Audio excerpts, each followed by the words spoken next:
My dad died yesterday. Slay the world!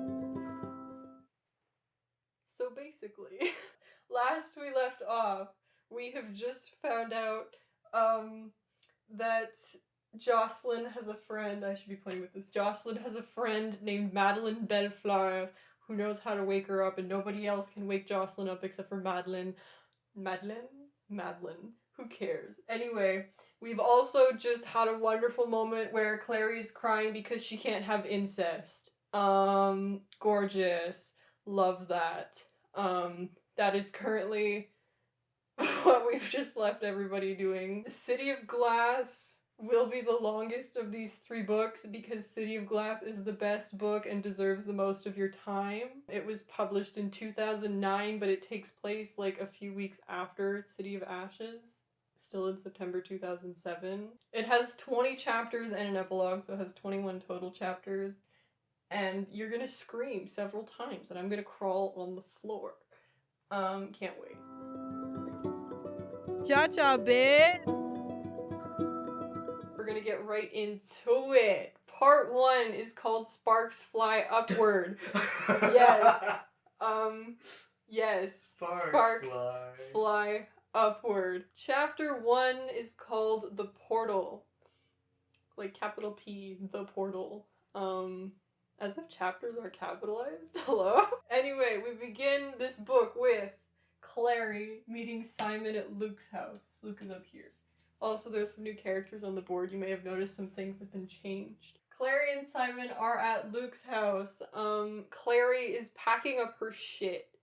All of her shit. She's packing up because she has to go to Idris, which is the Shadowhunter home country, in case y'all forgot. She has to go to Idris because in Idris there's a warlock named Ragnar Fell, who I forgot to print a picture of. But there's a warlock named Ragnar Fell, and he is the one with the antidote to save Miss Jocelyn. This is information that Madeline told Clary. Also, Madeline's already out of the picture. She's already irrelevant, literally. She appears at the end of City of Ashes to drop the bomb that she's Jocelyn's previous bestie and that she knows how to wake her up, and then she just leaves. She's never relevant again. We also learn that Clary will be going to Idris with the Lightwood family. These people here. Because Luke, as a werewolf, is not allowed to enter Idris without permission from the Clave, so she has to go with the Lightwoods. We get a flashback. I keep holding this fucking thing backwards. We get a flashback. Clary tells Jace what Madeleine told her, and Jace is like, no, you absolutely cannot go to Idris. It's too dangerous for you. I'm gonna go instead in your place. And Clary's like, no, but Ragnar thinks that I'm coming. I have to go. And Maris intervenes and is like, look, the Clave wants to meet Clary anyway, so if she just agrees to meet the Clave, she's coming with us, Jace, you can't do anything about it. And Clary's like, okay, slay. The rest of this scene is Luke coming home with, like, Clary and Simon are at his house. Luke comes home. He gives Clary a green jacket so that she can look more like a shadowhunter. Okay. And then Simon leaves the house to meet with Maya Roberts. If you don't remember, the last thing that we know about Simon and Maya is that Simon is interested in pursuing a relationship with Maya. The next point that I have written is, we are now Simon and we are at the Institute. Magnus, Alec, Izzy, Max is here, Max, Maris, Jace, and Madeline are all at the Institute, and Simon arrives. We find out that Jace asked Simon to meet him at the Institute. Why? Because they're all leaving now. Clary thinks that they're leaving later that night, but Jace has engineered the entire situation so that he has lied to the Lightwoods, made them believe that Clary does not want to come after all. She had second thoughts, and he told Clary that the thing is actually later that night. Also that she doesn't go to Idris. He does not want her in Idris. And now he's had Simon come because he knows that the Lightwoods will believe Simon's word if he says that, yeah, Clary changed her mind. So his entire thing is he wants Simon to lie for him so that Clary doesn't have to go to Idris. We also find out that the Clave does not know that Clary disassembled the big boat at the end of City of Ashes with a rune. Jace told the Clave that the reason the boat fell apart was because of backlash from the failed ritual of conversion that Valentine was attempting. So clearly he's trying to keep it under wraps that Clary has rune powers. So which is potentially why he does not want her going to Idris at all. Before this entire confrontation between Jace and Simon can finish, before Simon can agree or disagree to lie for Jace, the entire party is attacked by Forsaken, and during this attack, Madeleine is killed.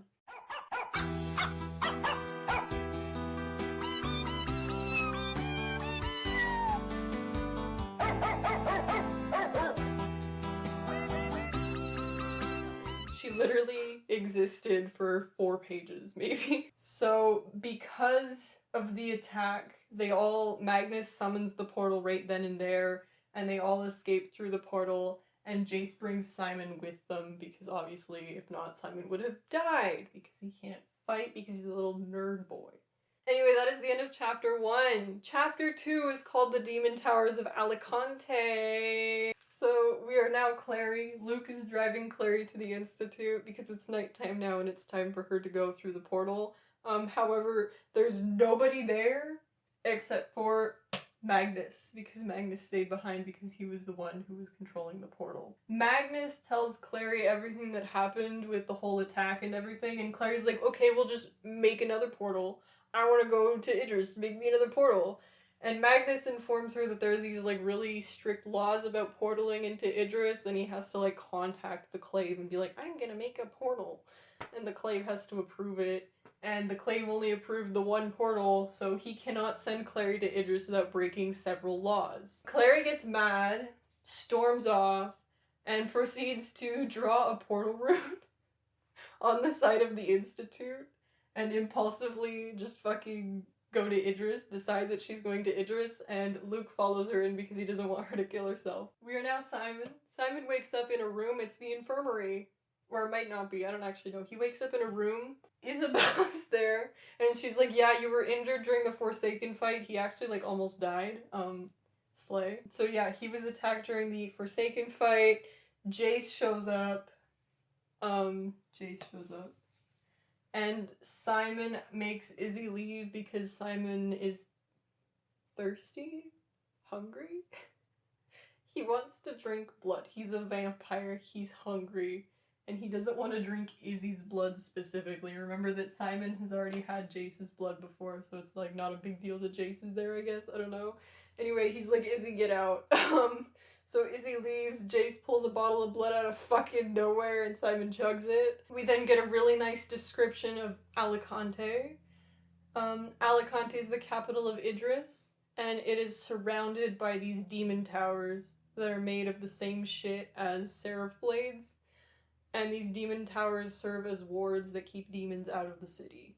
Those will become important later. So we get that, then Izzy enters the room to inform Jace that Alec wants to talk to him about Simon, and Simon is like, you're not going to talk to me without me being there. So anyway, they all leave. The next scene begins with Clary in a lake.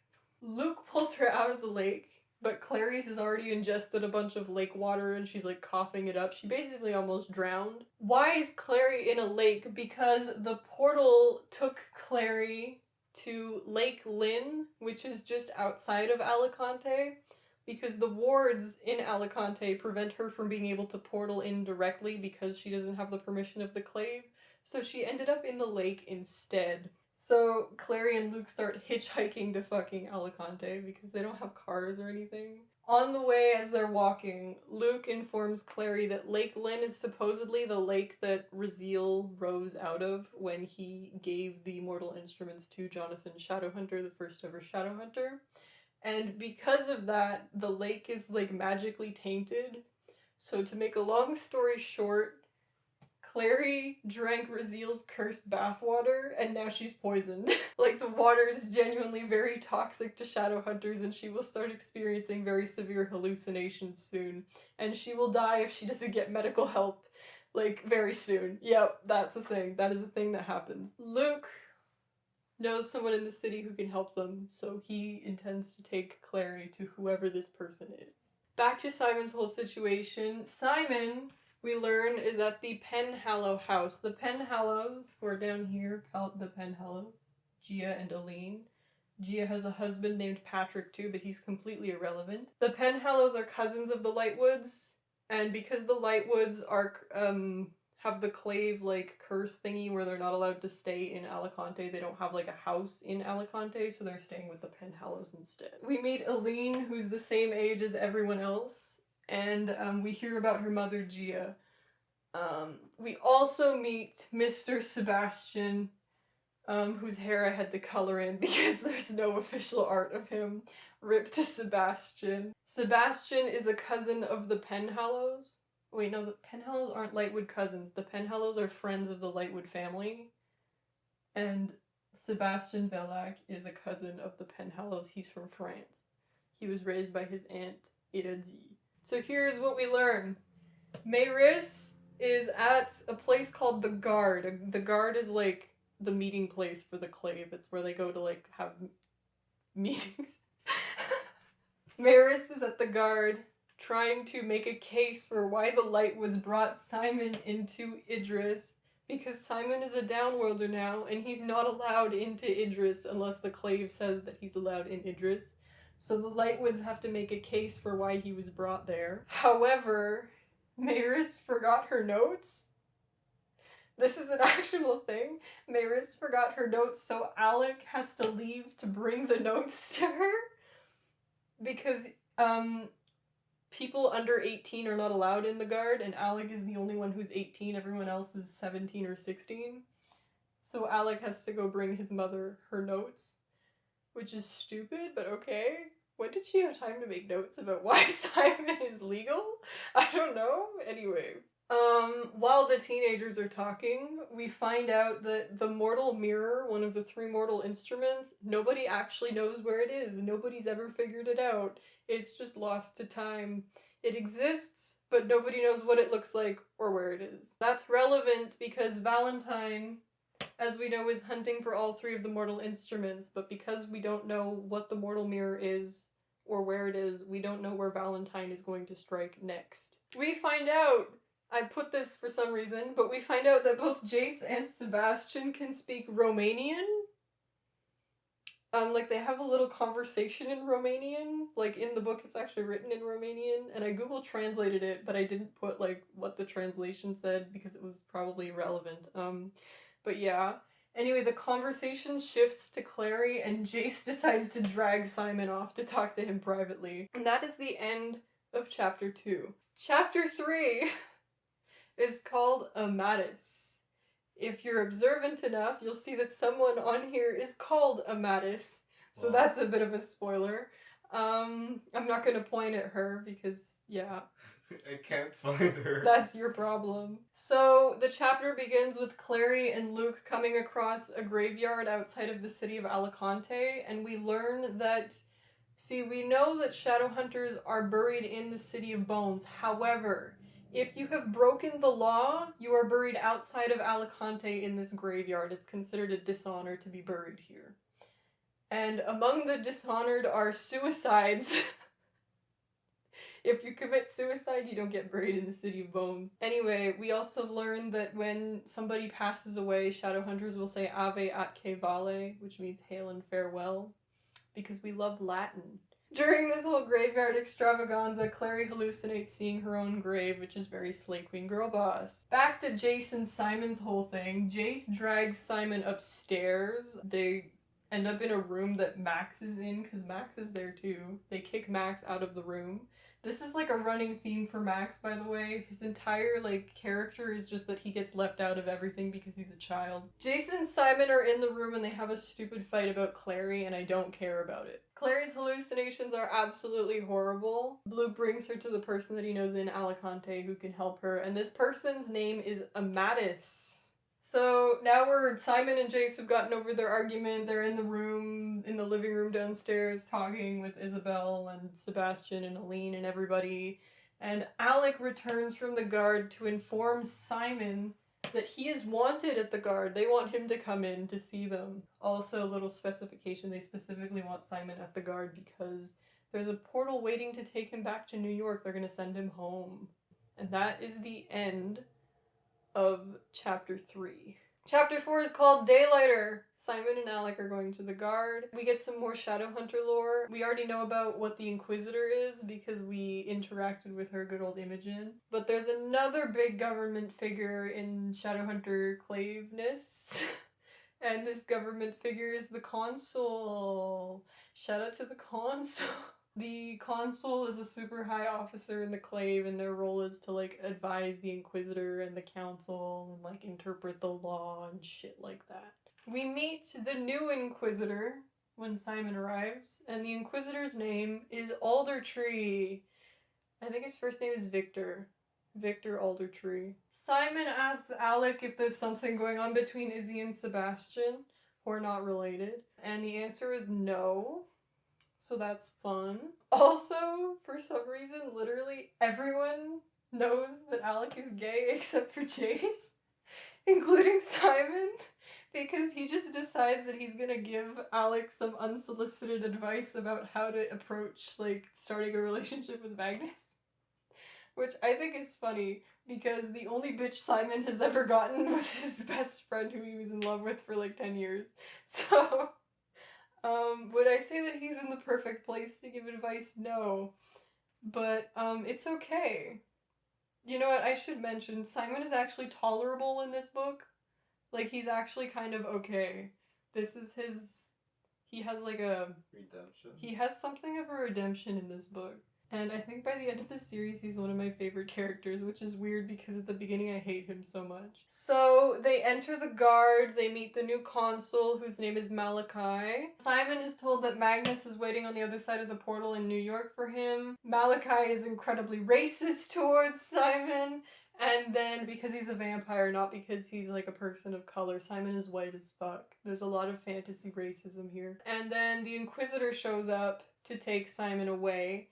And Alec is suspicious and tries to follow, but they block his path. They're like, no, you can't come. We're back with Clary, who's being attended to by Luke and Amatis. They give Clary, like, this magic potion thing, and we have enough time to learn that Amatis's full name is Amatis Herondale, and that she's Luke's sister. So her name is Greymark up here because I keep the maiden names because I'm a feminist. Yeah. Yes! Anyway, her name is Greymark up here because I like keeping the maiden names, but Amatis is Amatis Herondale, and she's Luke's sister. I don't remember if she's younger or older.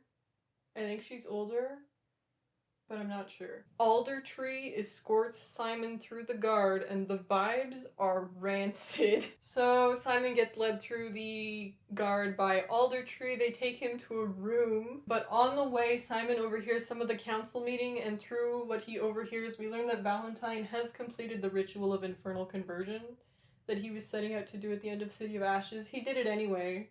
Everything that they did to stop him was for nothing because he just got 4 more Downwilder kids, killed them, took their blood, and did the thing. In the room that Simon is brought to, Aldertree starts interrogating him. He wants to know who Simon's sire is. Now, a sire is the person who turned you into a vampire. Simon does not know who his sire is, so he genuinely cannot answer Aldertree. And because he can't answer Aldertree, Aldertree gets mad at him. And he calls a bunch of thugs to drag Simon off, and he gets thrown into prison in the guard. And in the prison cell is like all tricked out with Jewish iconography and like religious scripture, because Simon is Jewish and vampires cannot touch or interact with religious stuff from whatever religious background they come from.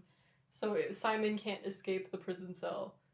Because if he was in a regular prison cell, he would have just been able to, like, tear the door off. You look like you have something to say. No, I'm just... Hold on, like, he's being surrounded by, like, Jewish scripture, and that's what's trapping him? Yeah. Okay. Yeah. Yeah. Yeah. That is exactly what happened. There's like the seal of Solomon on the door or something. Like, yeah, it's really intense. The guy in the cell next to Simon decides to start a cheeky little conversation with him about the fact that his prison cell is covered in Jewish stuff. And this is the first instance of Simon being referred to as a daylighter. Simon's cell neighbor is somebody on this wall, but I'm not going to tell you who. You get to guess. It's revealed later. Please make your guesses. Now we are with Alec. Alec is back at the Penhallow house. I just hit the wall. Jace is mad at him for not following Simon after Aldertree took him away, because Jace does not trust the Clave with anything, basically, after what happened with Imogen, where she was imprisoning him, intending to use him as a bargaining chip. Did we forget that? I hope we didn't forget that, because that happened. Alec then sends a message to someone, and it is heavily implied that the person that he sends a message to is Magnus. This is significant because we are told that Magnus is the one waiting for Simon on the other end of the portal. And as we know, Simon did not go through a portal, he's in prison. So there's a very high chance that they're going to find out that Simon is in prison. I'm telling you that now. That is the end of chapter 4 also. Chapter 5 is called A Problem of Memory. Clary wakes up at Amadis's house. Luke has left to meet up with the wolf pack in Brosland Forest, which is a forest just outside of Alicante. And we also learn while Amadis and Clary are talking that Amadis is the ex-wife of Stephen Herondale. If you'll remember correctly, Stephen Herondale had 2 wives. One was Sinin, and another one was a woman named Amadis, who he was forced to divorce by Valentine because, well, obviously now it's because of her relationship to Luke, because Luke is a nasty downworlder, and Valentine also turned him into a downworlder, so he no longer wanted Stephen to be associated with the Greymark family or Amadis in general. We also find out that Clary obviously wants to go see the Lightwoods, but she's not allowed to, because if she went to go see the Lightwoods, they would be required to tell the Clave that she's here. Clary is here illegally because she portaled in illegally, so the Clave cannot know that she's here or else she'll get in trouble. However, what does Clary do? She dresses in Amadis's old Shadowhunter gear and she sneaks out. Okay, we're back with Simon. It's the morning. Aldertree has come into his prison cell to wake him up. Aldertree's true intention is to find out why it is that Simon can withstand sunlight as a vampire without burning to a crisp. Through the interrogation and whatever that Aldertree and Simon go through, Simon realizes that there's a direct, cause and effect between him drinking Jace's blood and him being able to withstand sunlight. So he makes the connection that might have to do with why he can walk in the sunlight. He does not tell Aldertree this, though. Aldertree's like, well, you know what? You know what you look like right now? One of Valentine's spies, because you went on Valentine's ship being unable to walk in the sunlight, and you came off of Valentine's ship able to walk in the sunlight. So it makes it look like you're working with Valentine, and he gave you the ability to walk in the sunlight. And Simon's like, wow, okay. Aldertree offers Simon a sexy little deal. His deal is that Aldertree wants to pit the entire Valentine debacle on the Lightwood family. So his deal for Simon is if Simon will agree to act as a key witness and lie and pit the entire thing on the Lightwood family, Aldertree will set him free. Obviously, Simon says no, so Aldertree's like, okay, you're gonna starve here until you say yes then. The next scene is really short. Clary is outside. She snuck out of Amadis's house. She asks someone for directions to the Penhallow house because she somehow knows that the Lightwoods are staying there. Isabel greets her at the door and is not happy to see Clary. That is the end of the scene. I feel like this is the second time it's happened that Isabel opens the door, Clary's at the door, and she's not happy to see her. So Simon is still in his cell. We're back with Simon. Most of this book switches between Clary and Simon's point of view. Points of view? Point of views. Points of view. Pizza. So we're back in the cell with Simon. He's talking to the mystery cell neighbor guy. And we learn that there are legends about vampires like Simon who can walk in the sunlight, and that these legends call them daylighters, which is why Simon has been referred to as a daylighter by this mystery cell guy. The guy in the cell next to Simon's also introduces himself as Samuel Blackburn. I'm gonna tell you straight up, that's not his actual name, that's not his actual identity, because you already know I told you it's someone on the board. But he calls himself Samuel Blackburn, and he identifies himself as someone who used to work for Valentine. Clary is confronting Isabel at the door to the Penhallow house. Isabel is like, Clary, you need to leave immediately. What the fuck are you doing here? Because Isabel understands that Clary is here illegally because she did not come through the portal that was sanctioned by the Clave. So Isabel is like, you need to fucking go. You should not be here. But Claire's like, no, I want to talk to Jace.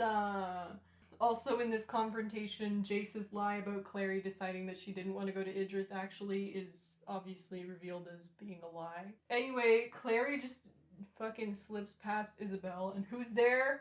Sebastian! And we find out through some exposition that Sebastian reminds Clary of this prince that she used to draw, like for a comic that she, this prince that she used to draw in a comic that she made before this whole business. That's all we care about with that.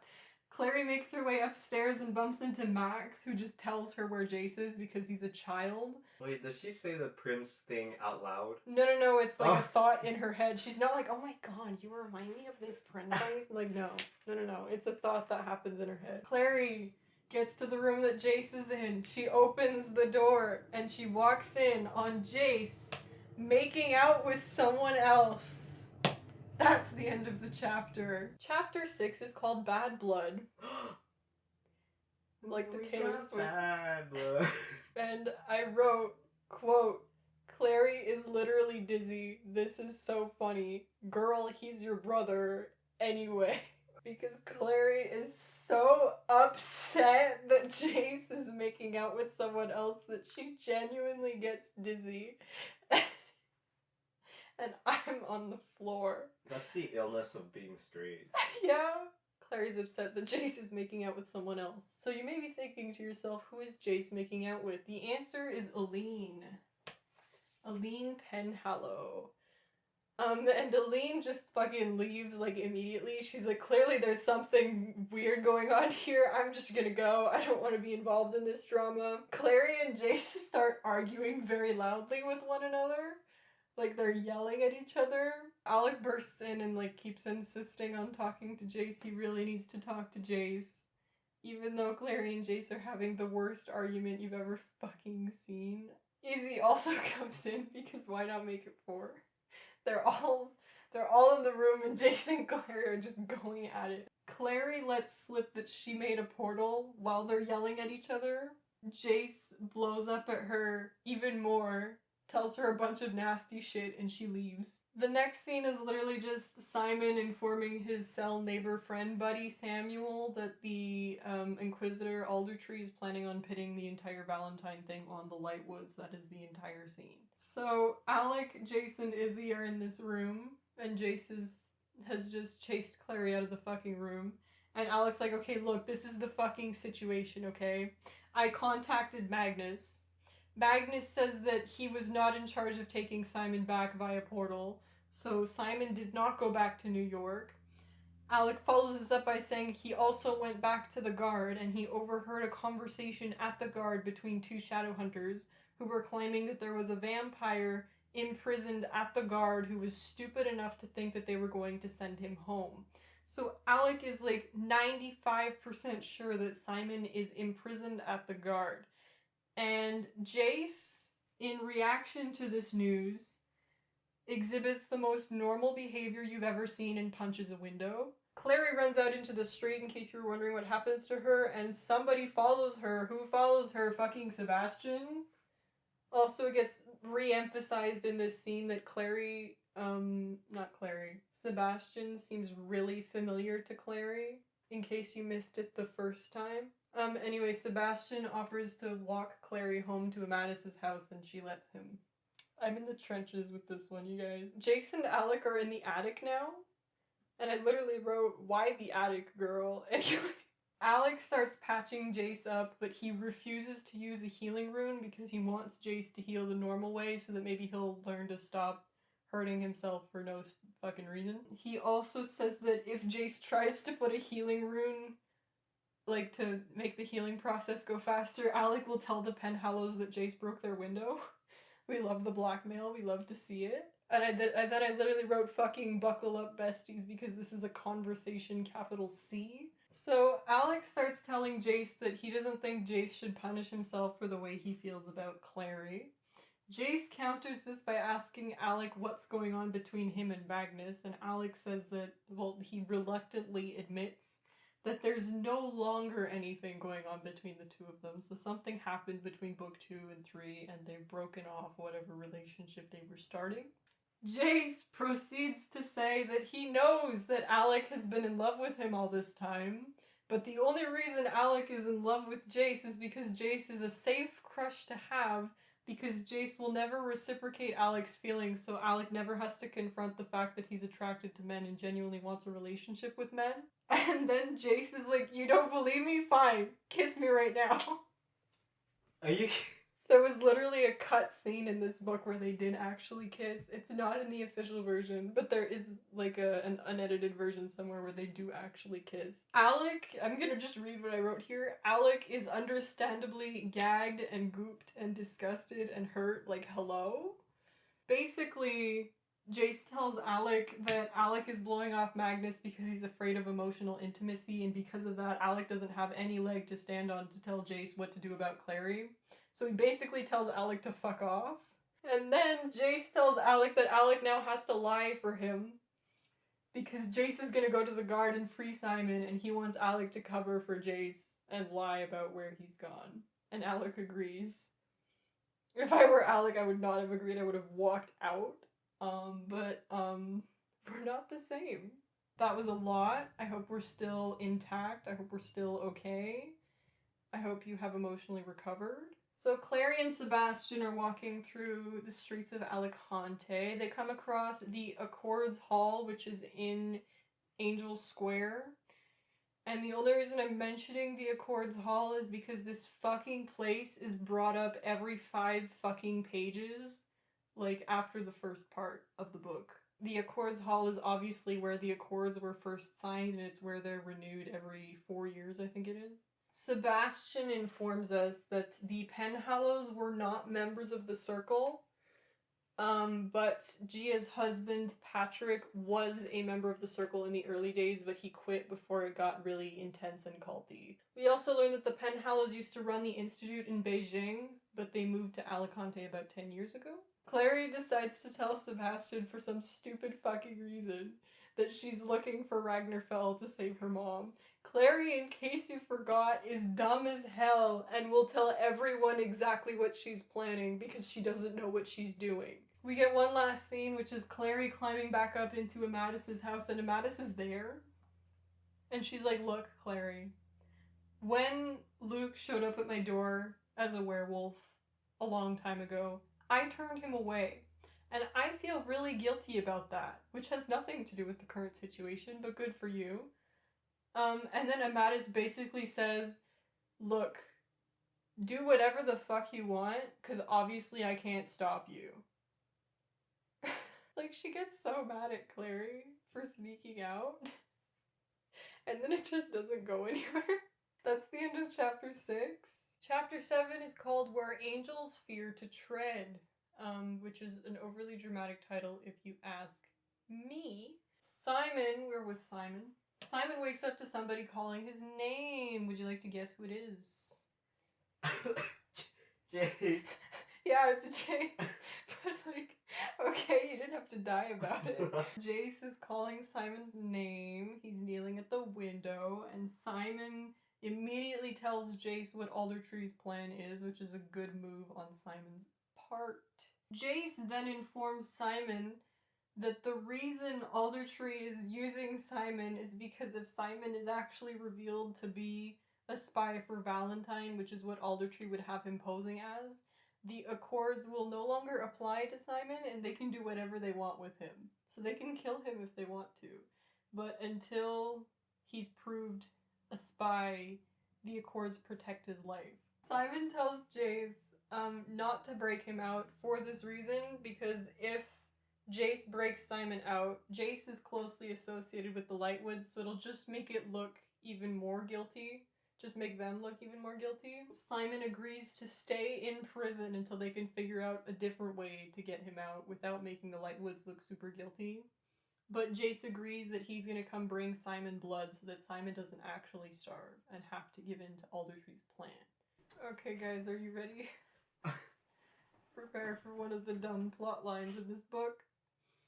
Clary wakes up to someone throwing rocks at her window. Would you like to guess who it is? Alec.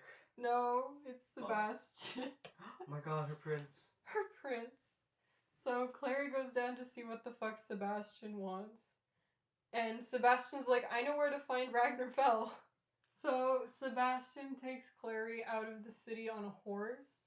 The horse's name is Wayfarer. He will come up later, believe it or not. Also, there's a scene break at some point, but I literally don't care because one of the scenes was like 3 paragraphs long and then you have another scene. She breaks up these scenes for no reason. Anyway, so Clary and Sebastian leave the city on a horse named Wayfarer. That would have been a better name for the horse. Anyway, on the way, Sebastian informs Clary that Jace has been injured, so naturally she has a little freak out about that.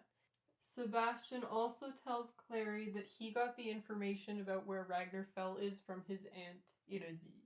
We also get a very weird moment from Sebastian where he tells Clary that it's impossible that Valentine could have loved Jace. Like, he insists that it is not possible. Could not have happened.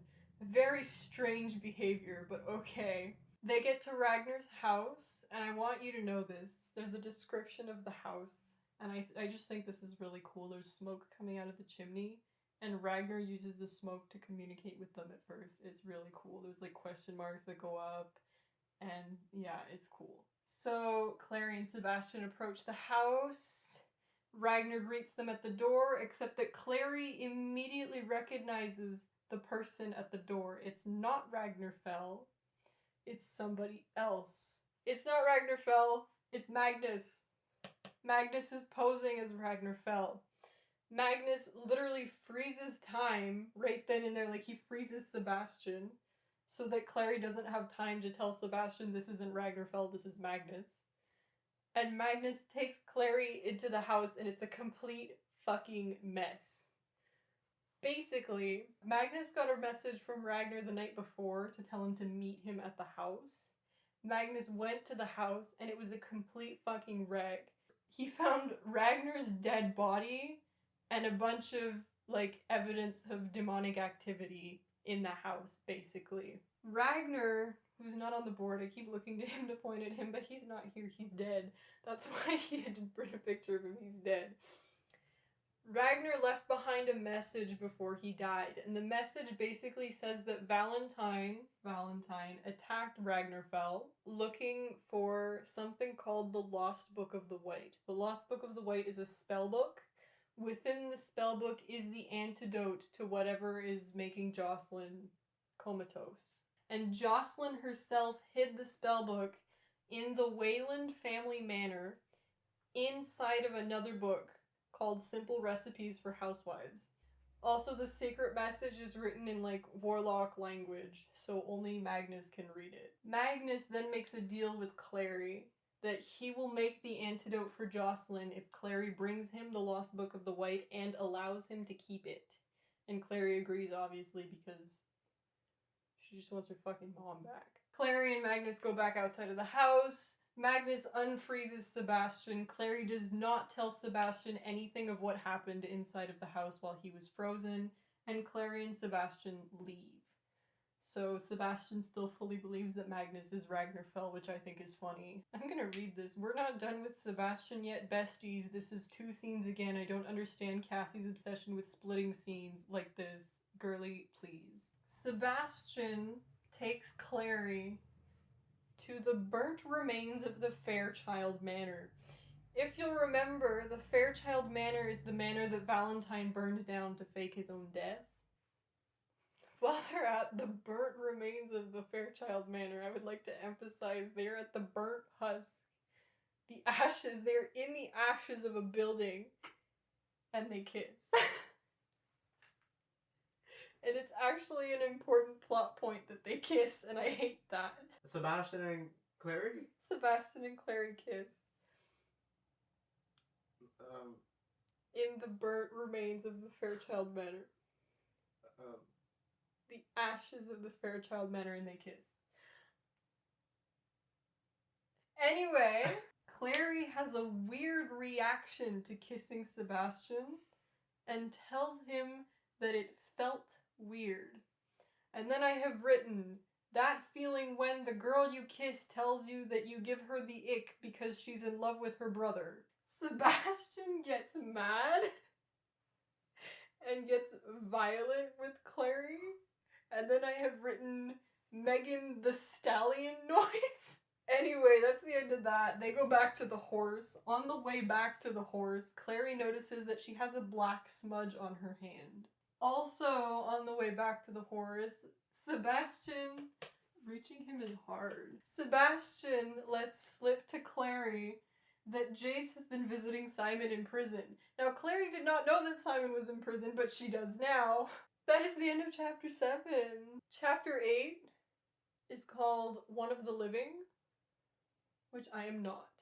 Simon! We're back with Simon. Simon is still in the prison cell. He wakes up in the morning. It's the morning again. He wakes up in the morning to a note from Isabel with some blood, obviously, so he drinks the blood. He turns around, and there's a projection of someone behind him. Would you like to guess who? Clary! No! Raphael. Oh. There's a projection of Raphael behind him. Now, you think Raphael is the person in the neighboring cell, right? Yes. Okay. I'm just confirming that knowledge. Okay. So Raphael is the projection behind him. During this exchange, I'm mentioning it now, we get a name drop of the, if you remember correctly, Raphael is replacing the current head of the New York Vampire Clan because she's gone somewhere. And we get her name finally, and it's Camille. Like a bagel? Camila Cabello. Raphael accuses Simon of drinking Shadowhunter blood and thinks that that's the reason that Simon is able to walk in the daylight. However, Raphael's theory is quickly discredited because there are so many Shadowhunters, and surely before Simon, some other vampire would have thought of biting a Shadowhunter, and some other vampire would have achieved the power to walk during the day. Raphael then goes on to tell Simon that Raphael believes that Simon is an active threat to vampires, and that if Raphael had his way, he would kill Simon, because Simon being able to walk in the daylight is horrible and all that shit, you know? And basically, Raphael proposes to Simon. He's like, look, he proposes to Simon. Love wins.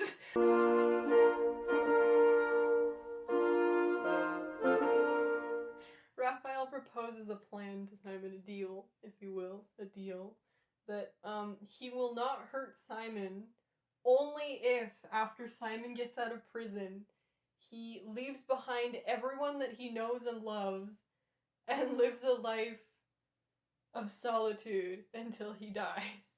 Does not interact with... If Simon goes off the grid, basically, Raphael will not hurt him. And obviously Simon's like, no. Clary comes home from making out with Sebastian in the ashes of her grandparents' house. By home, I mean Amatis's house, by the way. And somebody's waiting for her in the kitchen. I'm gonna keep giving you these guessing moments because I like the interaction. So who do you think is waiting for Clary in the kitchen? I wanna say Maris. It is not Maris. The person waiting for Clary in the kitchen is Jace. Jace makes the worst attempt at an apology you've ever seen and tries to convince Clary to go back to New York. Clary uses Simon's imprisonment against Jace and is like, hello, I'm not fucking leaving, my best friend is in prison. And then she starts throwing plates at him. She said, ultimate frisbee. When she runs out of plates, she physically assaults him. She physically assaults him, and I've written #slay. Jace manages to explain to Clary that Simon's imprisonment was a mistake, and they make up just like that. Like, they're okay with each other now. So Jace explains to Clary that Simon intends on staying in prison so that it doesn't look bad for the Lightwoods, and Clary proposes a new plan where she uses the Book of the White to make Magnus break Simon out of prison instead.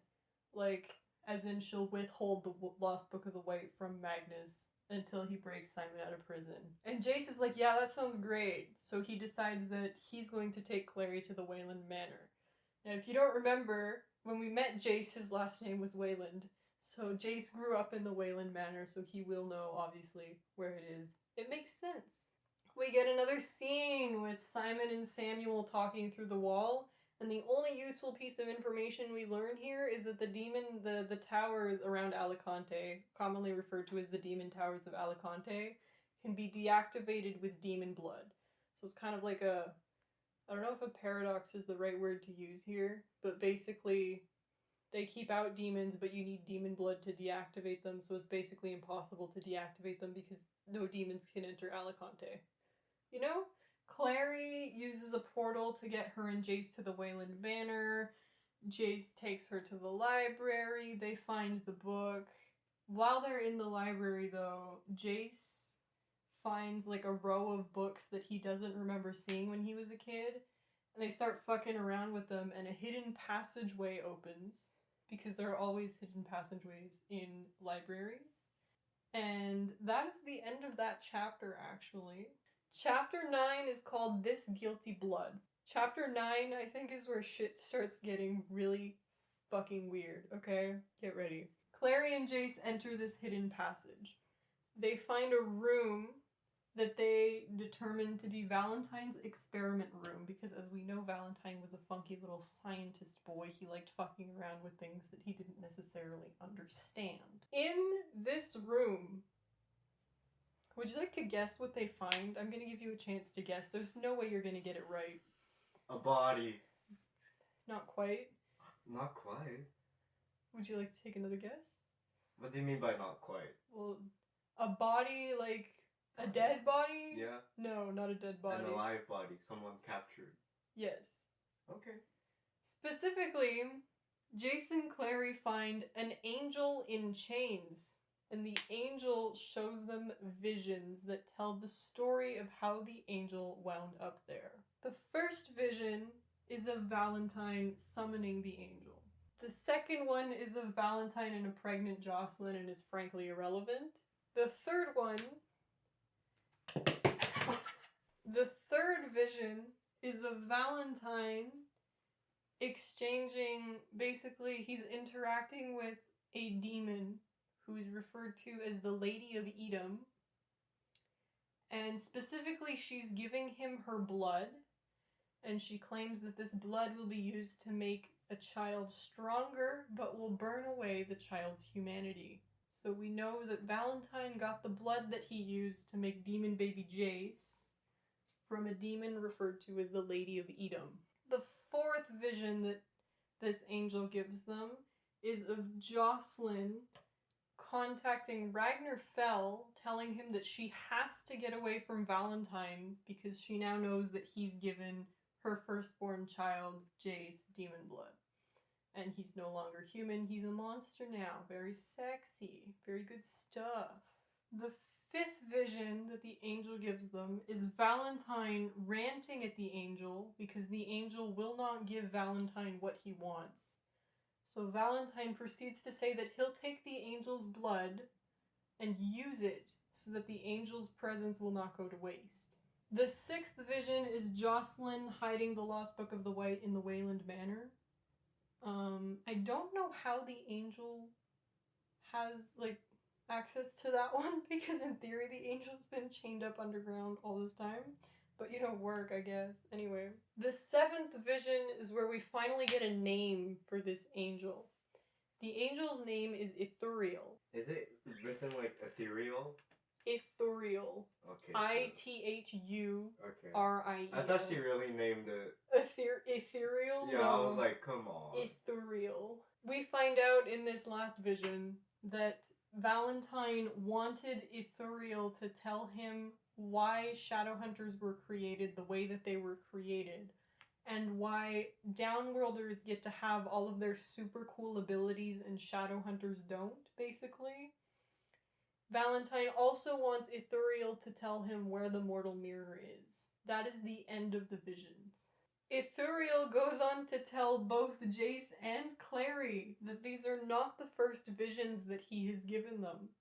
And Clary immediately gets a vision of a new rune from Ithuriel, so it immediately implies that Ithuriel is the one who's been giving Clary all of these new runes that she can make.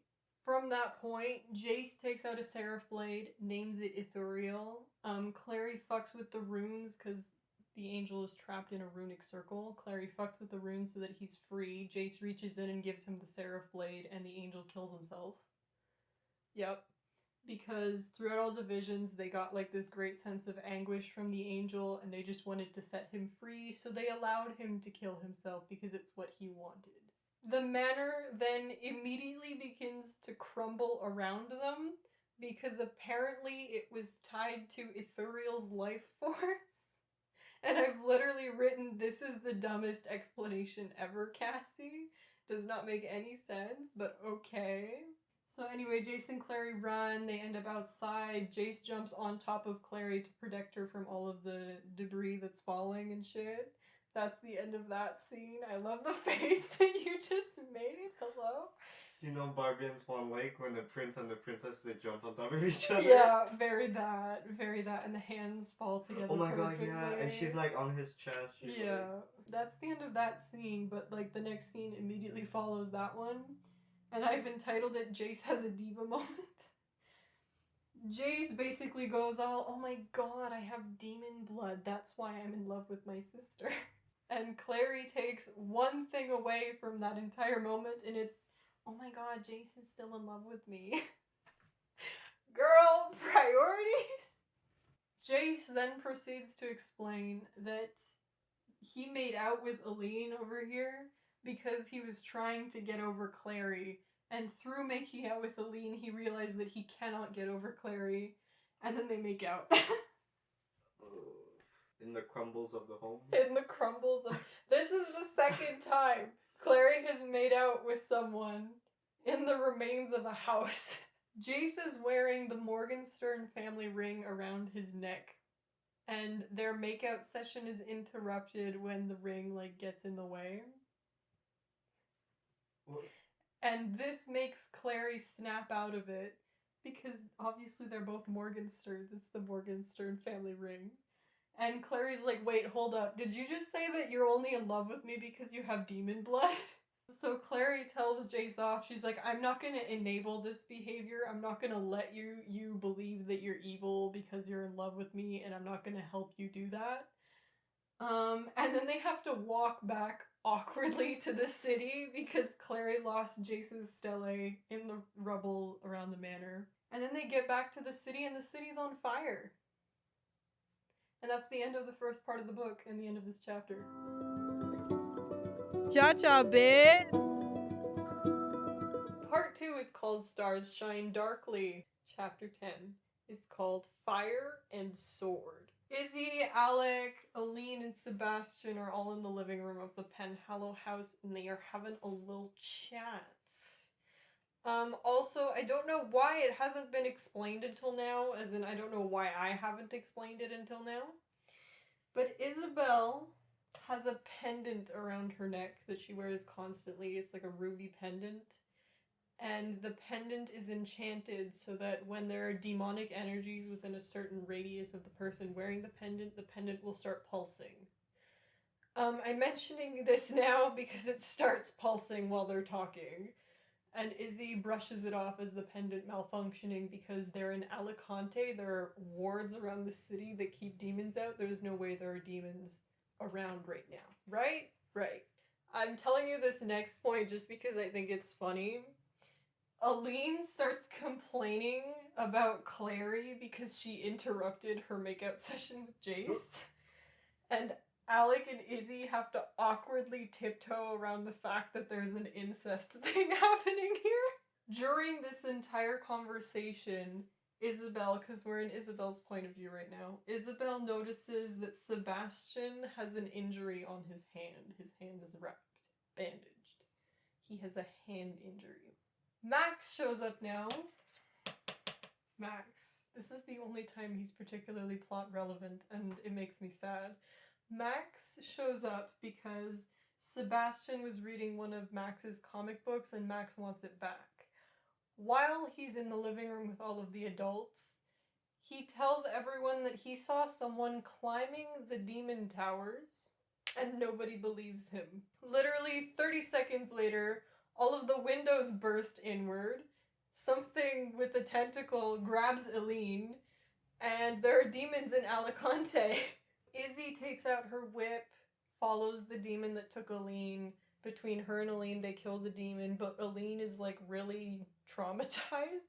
She's like distraught. She's having a little panic, so she just runs off. She just runs away because she's having a hysterical moment, you know? Izzy tries to follow Aline, but I mean, it's a city full of demons. There's a city full of demons now. Alicante is full of demons now. So Izzy gives up. We also learn through some exposition here that the fact that there are demons in the city right now is actually horrible because all of the adults are at the guard right now having a meeting. So the only people in the city are children and the elderly, meaning that they have no one to properly defend themselves. So that's great. We conclude this scene with Izzy coming to the very obvious conclusion that the demon towers, the wards, have gone down. We get Simon now. Simon hears screaming. Remember, he's still in prison. Simon hears screaming. Why? Because the guard is on fire. Oh. So everyone is evacuating the guard, but nobody is coming to evacuate the prisoners, Simon and Samuel. So they are just stuck there. That is the end of that scene. It's just Simon realizing that the guard is burning down and nobody's going to come save him. Yes. The guard, you mean the prison, not just a singular person guard? No. The guard is spelled capital G-A-R-D. Oh, okay. And it's the building where shadowhunters meet. Okay. Alec finds Izzy in the street, and together they go back to the Penhallow house. Sebastian boarded up all the windows. Max is hiding in the kitchen because he's 10 years old. He's a boy. He's a little boy. I'm just a little boy, too. Alec decides that because he's the oldest, he should be the one to leave to look for Aline, so he does that. Izzy goes upstairs, leaving Max and Sebastian in the kitchen because she was injured during the demon fight and she wants to get her stele so she can heal herself. So she heals herself, she comes back downstairs, and neither Sebastian nor Max are anywhere in sight. And then Sebastian calls her into the kitchen. And he says, and I quote, "I'm sorry it's you. See, out of all of them, I liked you the best. Out of all of them, I thought you were the most like me." And then he hits her over the head with a hammer, and Isabel falls unconscious. What the hell? So we're with Alec now. Alec is running through the city trying to find Aline. He ends up on the rooftops. He sees some blue sparks coming from an alleyway and finds Magnus in that alleyway. He's cornered by a bunch of demons, so naturally Alec jumps down and helps him fight off the demons. Note that up until now, Alec hasn't killed any demons, and the first demon that he kills is in defense of Magnus. So that's interesting and gay. After they take care of all the demons, they have a nice little argument, and we learn two things during this argument. First being that Magnus is in love with Alec, which we kind of already knew, but okay. Second, that Magnus is 800 years old, but told Alec that he was only 300. Their argument gets interrupted by a bunch more demons showing up because they were yelling at each other. And Alec promises that if they survive this fight, he will introduce Magnus to his parents. Anyway, that's the end of chapter 10. Chapter 11 is called All the Host of Hell. So we're back with these two fucking idiots, right? Jason Clary. So the last we left off with them, they'd just gotten to the city and the city was on fire. Jace somehow immediately knows that this means that the demon towers, the wards are down. Which, like, okay, I will allow him this just because, otherwise, I mean, having to explain it to someone, like, for another time would just be kind of annoying. So, anyway, he already knows that the wards are down. He takes out a seraph blade and names it Jehoel. How do you spell that? Jahoel. Jehoel. They are now arguing about whether or not Clary can enter the city because Jace is like, no, you can't enter the city, it's too dangerous, you could stay here and wait for me. And then a bunch of werewolves show up. Like, there's literally a sea of werewolves that just, like, runs around them. And after they've all left, because they don't attack Jace and Clary, they just run past them into the city. Jace turns to Clary and he's like, you know what, nowhere is fucking safe, fine, you can come into the city with me, and that's the end of that scene. Like, okay. So Clary and Jace run through the city, Jace gives Clary a seraph blade, she names it Cassiel. They get stuck fighting a demon, and a werewolf helps them take it down. Would you like to guess which of the 3 werewolves we know is the werewolf who helped them take it down? Luke. No, it's Maya. Shit. Maya helps them take it down. We learn from Maya that Luke, when he left Amadis's house, he left Clary at Amadis's house, and he went to Broslin Forest, which is the forest outside of Alicante, to visit the werewolf pack. And when he did that, he assembled a massive force of werewolves to help the Shadowhunters because he knew that there would be a big fight coming and he wanted to be ready to help everyone. They also learn from Maya that apparently everyone is gathering in the Accords Hall, so they just decide to leave and go to the Accords Hall. And the next scene is them arriving at the Accords Hall. So Maya breaks from them to go join the rest of her pack. Alec, however, finds Jason and Clary. Alec does not yet know what happened with Izzy and Max. That's not Max, this is Max. Izzy, Max, and Sebastian. So he thinks that they're all fine and okay in the Penhallow Manor, and we're stuck sitting here knowing that they're not fine, which is great. We also learn, however, that Robert and Mayrus have gone to the Penhallow Manor to get Izzy, Max, and Sebastian. Aline, who was last seen running around the city being hysterical. Aline and the Penhallows, Gia and her husband Patrick are also at the Accords Hall. Simon, however, is not, because obviously he's still in fucking prison. This whole interaction between Clary, Jace, and Alec gets interrupted when Luke gets brought in and he's injured and Clary runs over to him and hugs him, but like, whatever, who cares? I'm gonna read this directly from my notes because I'm actually really funny, you guys. The consul, whose name is Malachi in case you forgot, and I wrote in parentheses here, flop alert, comes up behind them and is like, Lucian, how dare you invade the city at a time like this? And then I wrote approximately 20 question marks. This starts an argument with Magnus, who's also there, by the way. So he's very quick to be like, excuse me, Shadowhunters have always needed help from Downworlders, how about you humble yourself? Oh. Clary then pulls Magnus aside and is like, hey bestie, I have the Book of the White, here you go. That was not the original plan, but okay, sister, work.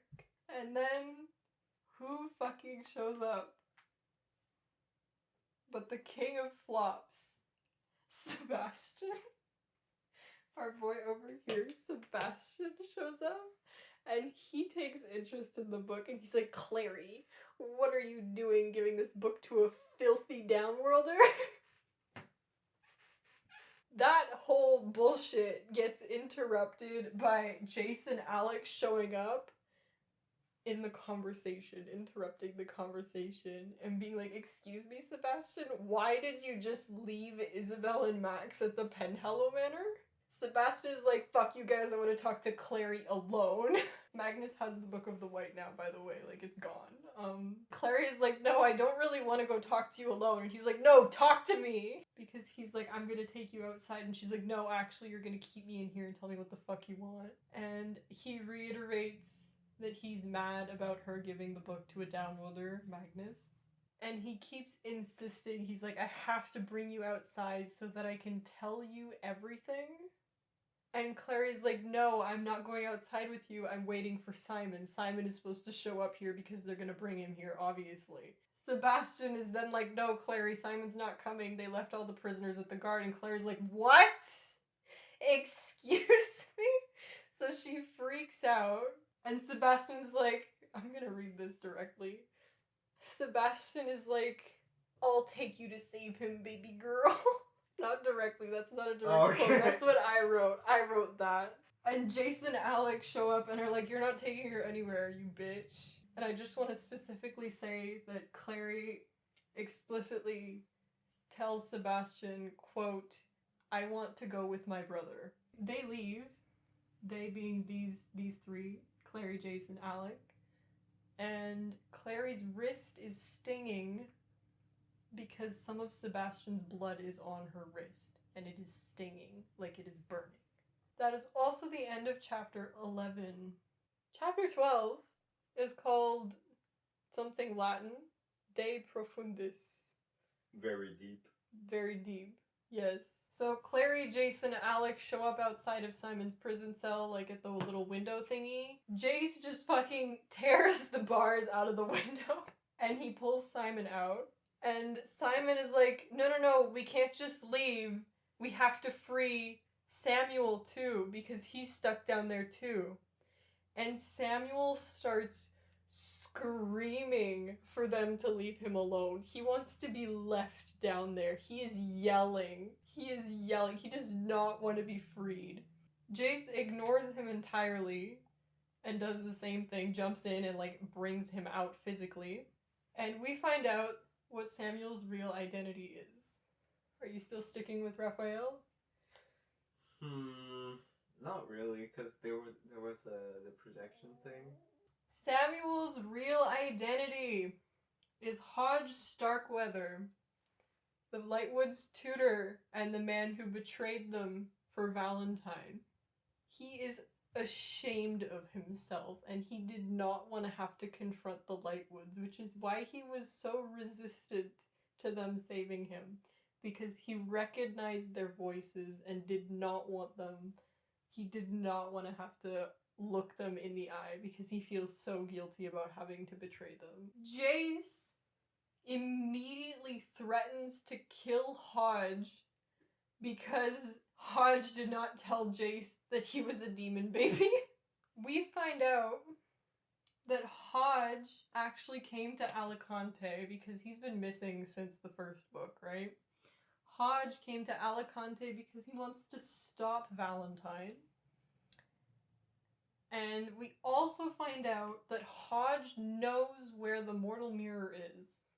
Hodge knows where the mortal mirror is, and he tells them all that the mortal mirror is Lake Lynn, the lake that Clary almost drowned in at the beginning of the book.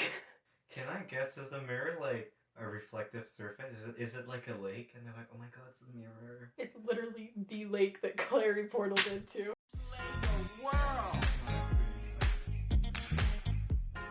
Before Hodge can tell them anything else, someone stabs him from behind. It is Sebastian. Sebastian stabs Hodge in the back. Immediately, Simon runs off because the blood is making him thirsty, all like vampy and whatever. Hodge's last words are spoken to Jace, and they are, not you, followed by you were never, and he never gets to finish his sentence. That is what he says to Jace, and I'm mentioning that because of clue reasons. Jace, Clary, and Alec, they all confront Sebastian. They're like, why did you just stab him? Sebastian proceeds to spout a bunch of really mean shit. He's homophobic towards Alec. He's basically like, your kind is disgusting and you should not be allowed in the clave. But he's also the only one who ever says that the incest between Jace and Clary is gross. Everyone else is fine with it. He's the only one who's ever like, you two are disgusting. Hello, your brother and sister. The gang, the girls. The squad barbecue simulator. The squad barbecue simulator. Finally realized that Sebastian is a spy for Valentine. Took them fucking long enough. Jace attacks Sebastian. But Sebastian fucking demolishes everybody. Jace is hailed as like one of the strongest warriors of his generation. So the fact that Sebastian can like destroy everybody without any issue is really weird. Simon comes out of fucking nowhere and jumps on Sebastian before he can actually kill Alec. Like, he got really close to killing Alec. So Sebastian runs away at that point because he realizes that he's outnumbered. Clary has a concussion, so they have to take her back to the Accords Hall so she can seek medical help. So they can't pursue Sebastian because Clary's injured. Simon, during this discussion, decides to tell everybody that Sebastian's blood tasted like poison. Anyway, they head back to the hall. Along the way back to the hall, Clary makes the connection that the only reason Ragnarfell was attacked by Valentine's men is because Clary told Sebastian that she was going to see Ragnarfell to look for the Book of the White. Also, along the way to the Accords Hall, they notice that all of the demons have left the city. There's no more demons in the city for some reason. Anyway, they get to the hall and the Lightwoods are there, all of the Lightwoods. Would you like to guess which one of the Lightwoods is dead? Isabel! No! Oh, she didn't die? Max! No. He was just a kid. Max Lightwood is dead. This is arguably one of the most tragic deaths in the book because he's a 10-year-old boy. He was uninvolved in any wars. He just happened to be in the wrong place at the wrong time.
The chapter ends with the night being over and dawn has arrived, which perhaps explains why all the demons are gone. Because demons don't like sunlight, you know? Chapter 13 is called Where There Is Sorrow. Clary wakes up in her room at Amadis's house. It was all a dream. I'm just kidding. Oh my god. I'm just kidding. So she goes downstairs and she finds Simon. We find out that it's been 3 days since the big demon attack, so 3 days since Max was found dead. Luke and Amadis are at the Accords Hall having a meeting with the Clave. Because the thing is, the guard burned down, so their meeting spot is gone, so they're meeting at the Accords Hall. We find out that over the course of the 3 days, somehow Maya has been arranging for Simon to get blood, which is nice. For some reason, Aline knocks at Amadis's door and is like, I want to talk to Clary. And Clary's like, whatever you say to me, you can say to Simon. Simon can stay, it's fine. Okay, I'm just gonna read what I wrote because I'm funny. Aline says that they contacted Sebastian's aunt in Paris, and she said the aunt said that Sebastian's behavior was completely unlike him, and sent pictures of her nephew along with her letter. and the pictures that she sent look nothing like the Sebastian that they know, which means we are playing Among Us. Aline also apologizes to Clary about the whole drama with Jace, and reveals that the only reason she ever kissed Jace was to see for herself if she was interested in guys at all. Hello, LGBT community. So we now know that Sebastian is likely not who he says he is. Clary and Simon go to the Accords Hall. Why do they go to the Accords Hall? Why? Because they need to absolutely tell Luke, who's the only adult figure that they currently trust, about imposter Sebastian. So they go do that. During this conversation, Clary realizes that the black smudge on her hand from after she made out with Sebastian in the ruins of the Fairchild Manor is likely hair dye, and that Sebastian is likely dyeing his hair. We find out that Max's funeral was that morning, so the Lightwoods are not at the meeting, because they were at the funeral. We also find out that apparently the wards went down because someone painted a demon rune in blood at the top of one of the towers. However, the wards are back up now. This entire conversation between Clary, Simon, and Luke is interrupted by someone screaming. Would you like to guess who's screaming? Is it Isabel? It's me. I'm kidding. It's me. I'm screaming. No, it's Amadis. Oh. Why is she screaming? Why? Because Valentine has appeared in the middle of the Accords Hall. Oh. And I have written under this, "Hey Daddy." The person who sent you this wanting to know. Hey Dad. Obviously, it's just a projection. It's not actually like Valentine in person. And we find this out because the Inquisitor, Aldertree, immediately throws himself at Valentine. Anyway, to summarize the entire speech that Valentine lets out, he says some racist shit, okay? Amadis steps up and immediately tears him to shreds. Love you, Queen.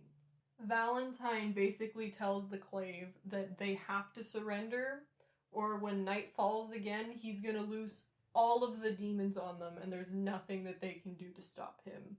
And they're all gonna die, basically.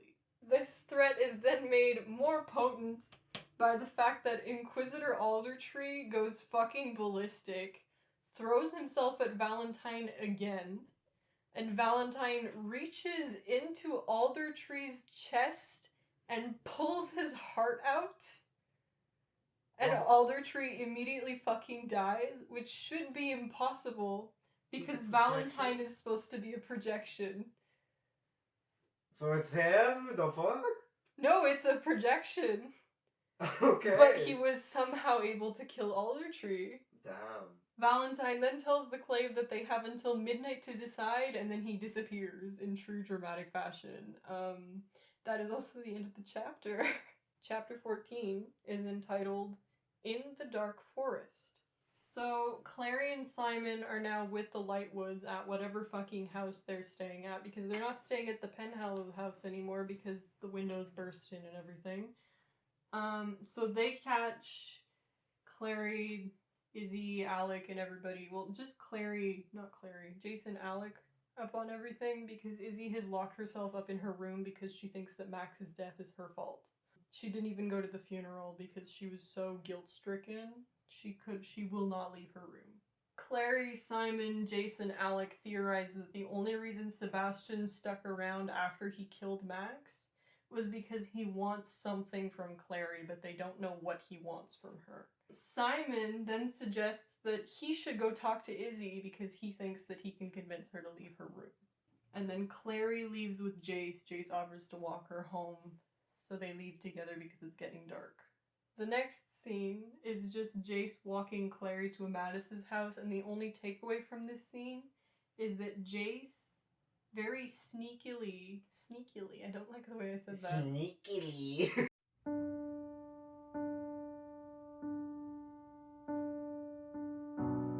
The only takeaway from this scene is that Clary has some of Sebastian's blood on her coat, and Jace steals a thread from her coat with Sebastian's blood on it without Clary realizing it.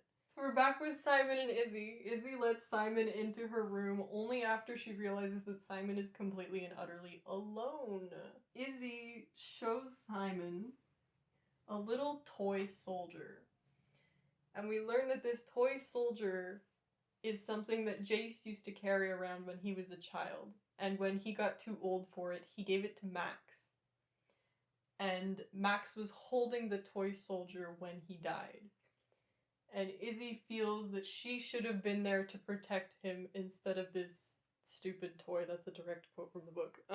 Then Simon tries to talk to Izzy about grief and guilt, because Simon's father died when he was young, so he feels like he knows something about grief and guilt. And Izzy shuts him up, drags him to bed, and it's implied that she intends to sex her problems away with Simon. We're back with Clary. Clary, who's been brought back to Amadis's house by Jace. They've since left. You know, Clary's alone. She's lying in bed. She's lying awake. She can't fall asleep. Jace, fucking Jace, climbs into her room through the window. They have a deep conversation. We get this famous quote from Jace, and I've only written it down because this is quoted to no end when it comes to this fucking book. He says, "There is no pretending. I love you, and I will love you until I die, and if there's a life after that, I'll love you then." That gets quoted relentlessly. Just girly things. Just girly things. When your boyfriend is your brother. So basically, Jace does the whole, this could be the last night we're alive, and I want to spend it with you. Yep. And Clary's like, okay, sure. But they don't have sex. Good. They just fall asleep holding hands. Oh, that's kind of cute. But they're brother They're brother and sister, girl. That's the end of the chapter. Chapter 15 is called Things Fall Apart. We are in Luke's point of view now, and he's in a meeting with the Clave, with the Shadowhunters. He's negotiating for seats on the Shadowhunter, on the Council of the Clave. He wants one seat per faction of downloaders, so one for the werewolves, one for the vampires, one for the fairies, and one for the warlocks.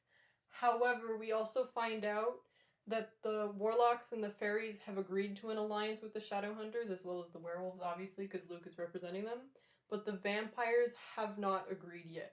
However, Luke gets drawn away from the meeting because he sees something on the sidelines.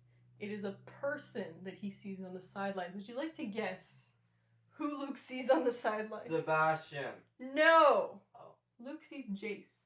It's always Jace. We find out a bit more about Luke's plan, which is he plans for all of the downloaders to show up at the edge of the city at twilight, and if the Clave does not agree to the alliance, the downloaders will just turn around and leave.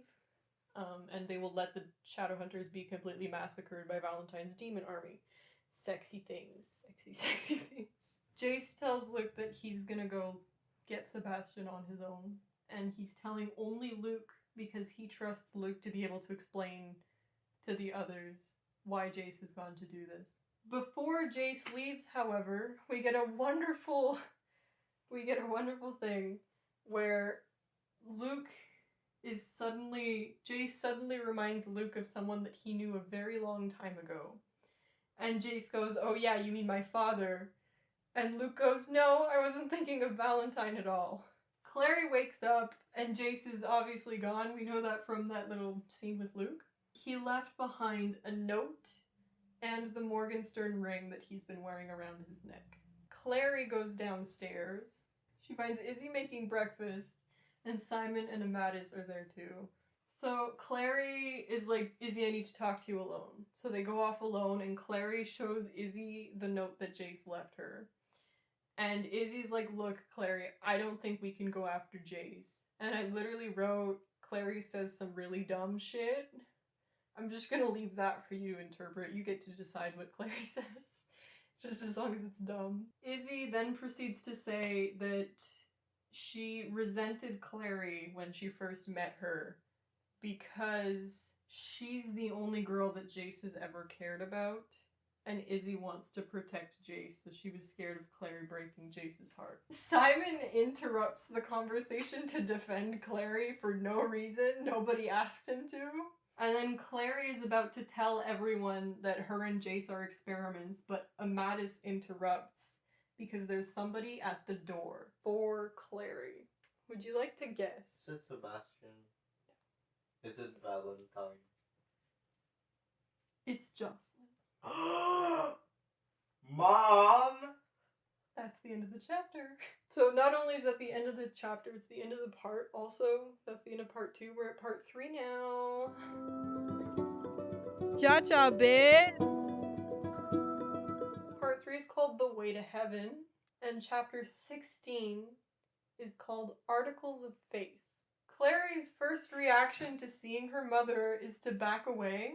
Because of this, Izzy immediately gets suspicious and jumps in front of Clary to protect her. Jocelyn mistakes Izzy for Maris because they look so much alike, and Jocelyn will only remember Maris from when she was young. We find out that Magnus portaled Jocelyn in, that he gave her the antidote yesterday. Clary gets mad at Jocelyn for hiding the fact that she was a shadowhunter, the fact that she had a brother, everything basically. And then she says a bunch of really nasty, mean shit like teenagers do when they're mad at their parents, and then she runs away.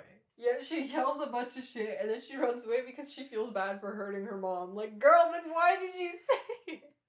That's the end of that scene. We're now with Jace. We're gonna get a bunch of little tiny scenes with Jace that don't really add anything to the plot. Basically, Jace steals Wayfarer, the horse that Sebastian and Clary used that one time they went to look for Ragnarfell.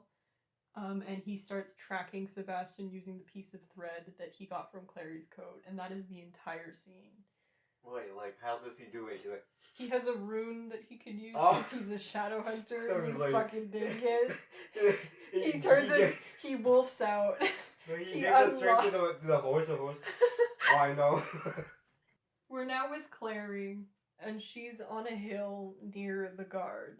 That's capital G, the building that burned down. Simon joins her to tell her that Luke thought she might want to come down to hear the Clave's final decision because Twilight is approaching, and soon it will be time to learn whether or not the Clave has decided to ally themselves with the Downworlders, or if they're just going to condemn themselves to death by surrendering to Valentine. Clary then asks Simon, because if you'll remember correctly, the last time we heard from Simon, Izzy had taken him to bed. So Clary asks Simon if he had sex with Izzy. Oh. And he says no. They did not have sex. They just slept together. Clary then tells Simon that she loves Jace. Okay, it's like... Okay, and the sky is blue. Thanks, girl. Clary and Simon then get to watch the host of Downworlders that Luke has gathered. They all assemble at the edge of the city. Simon then decides to tell Clary a bit about what happened when he ended up at the hotel. He decides to tell Clary a little bit about what happened the night he ended up at the vampire hotel. So we learn that over the course of the few days or weeks or whatever it was, before he ended up at the hotel, Simon was having really weird dreams and really weird urges. And when he was by himself, he would find himself, like, walking in the direction of the hotel without intending on going anywhere near the hotel. And it just so happened that the night of the Sealy Court incest thing, he was really mad when he walked away from the park and he wasn't thinking about where he was going, and he ended up at the hotel. The sun is setting, and Clary and Simon realize that the gates to Alicante are not opening. The Clave is not letting the Downworlders into the city, meaning that they've chosen to surrender to Valentine. And in this moment, Clary has an epiphany about the rune that Ithuriel showed her when they first encountered Ithuriel. And she runs into the Accords Hall. So they both enter the Accords Hall because obviously Simon follows her. Clary gets up on stage and addresses the crowd. She starts by explaining her rune powers, that she can create new runes, and that the runes that she uses regularly are generally more powerful than anyone else's. All of that shit. When they don't believe her, Alex steps up and is like, listen, she's telling the truth, guys. She used a fearless rune on me and it worked. I almost came out to my family. Like, he doesn't say the coming out part, but he does say the fearless rune part. So naturally, the best way to test this, like we experienced with when she was telling her friends about it, is to create a rune in front of them. So Clary creates a rune right in front of them. She puts it like on her hand or something. And it's a rune, it's like an illusion rune that makes everyone who looks at her see not her, but the person that they love the most. So Luke calls her Jocelyn and is really confused about why Jocelyn is standing up on the stage. Amadis runs toward the stage yelling for Stephen. Hello? Stephen. Oh, oops. Her husband. Simon seems really confused because he just sees Clary. Alec is confused because there are suddenly 2 Magnuses in the room. So Clary, now that they all believe that she can create runes, Clary presents her big plan, which is the rune that Ithuriel showed her is a binding rune that connects 2 people. And it can be used specifically to connect a Shadowhunter and a Downworlder so that they share powers while this rune is active. And she intends to use this rune to help everybody take down Valentine. So that is the pitch that she gives the Clave. That's the end of the chapter also. Chapter 17 is called The Shadowhunter's Tale. Clary is sitting outside of the Accords Hall with Simon because they're waiting for the Clave to decide whether or not they're going to go along with Clary's plan, and obviously she can't be there for the deliberation. She can't be there anyway because she's a minor. Also, before y'all go, oh my god, but the Downworlders are gonna leave anyway because this is overtime. The Clave sent messages to the Downworlders so that they don't leave. And somehow it worked. I don't know why. Anyway, if I had been the Downworlders, I would have just left. Bye, girl. Jocelyn comes out of the Accords Hall and is like, Simon, listen, I want to talk to Clary alone. And Simon's like, okay, girl, work. He goes inside the Accords Hall. Clary shows Jocelyn the rune that she's made that she plans to use to link the Shadowhunters and Downworlders together. She's calling it the Alliance rune. Jocelyn says some shit, I don't know. And she starts telling her side of the whole story with Valentine and everything. And a lot of the stuff that we find out is shit that we already know. What we do find out, though, is that after Valentine told Jocelyn that Luke killed himself after he was turned into a werewolf, Jocelyn fell into a depression. And Valentine started giving her remedies to help with her depression. When Jocelyn had Jonathan, Jace, she knew that he wasn't her baby because when he opened his eyes, they were pitch black. Now, you haven't read the book, so you don't know what Jace was described like, but he has golden eyes, not black eyes. I'd just like to mention that. We find out that Jocelyn hated herself because she hated her baby, and she would have likely killed herself, but Ragnarfell contacted her and was like, hey, Luke is alive, so she didn't. One night, Jocelyn woke up to the sound of a baby crying, which is weird because her baby, Jonathan, Jace, never cried. He did not ever cry. So she was a little suspicious about that. So she got up and followed the sound. She followed the sound and ended up in Valentine's experiment chamber, where she found a bunch of documentation about the experiments that he was conducting. So she found out that originally Valentine was trying to make himself more powerful, so he thought to inject himself with demon blood. But it didn't work, it would just make him sick. Which is when he had the thought of, oh, maybe if I give it to an unborn baby, it'll work better because children are more adaptable. Which is how she found out that Valentine was giving her demon blood while she was pregnant with Jonathan, and Jonathan ended up turning into a little demon baby because of it. We also find out, however, that Valentine was giving potions, like the kind that he was giving to Jocelyn, to Satan when she was pregnant. If you remember correctly, Satan killed herself before she could carry her baby to term. She was 8 months pregnant when she killed herself. And Valentine was giving her potions. We also find out that Valentine was giving Jocelyn Ithuriel's angel blood while she was depressed because it helped cure her depression. Because when she would consume the angel blood, it gave her like a bit of a sense of euphoria, albeit temporarily. What Valentine did not know was that Jocelyn was pregnant with Clary at the time she was ingesting this angel blood. So Clary was unknowingly affected by the angel blood, and Clary has more angel blood in her than the average Shadowhunter, which is how she's able to create runes and stuff. I've written here, buckle up besties, here we go. The more Jocelyn describes Jonathan, the more Clary's like, but Jace isn't like that. And she's like she's like taking it personally, it's kind of weird anyway. And Jocelyn goes, I'm not talking about Jace. Which is weird, because Jace is supposed to be her son, Jonathan. Instead, we find out that the potions Valentine was giving Céline were angel blood potions, not demon blood potions.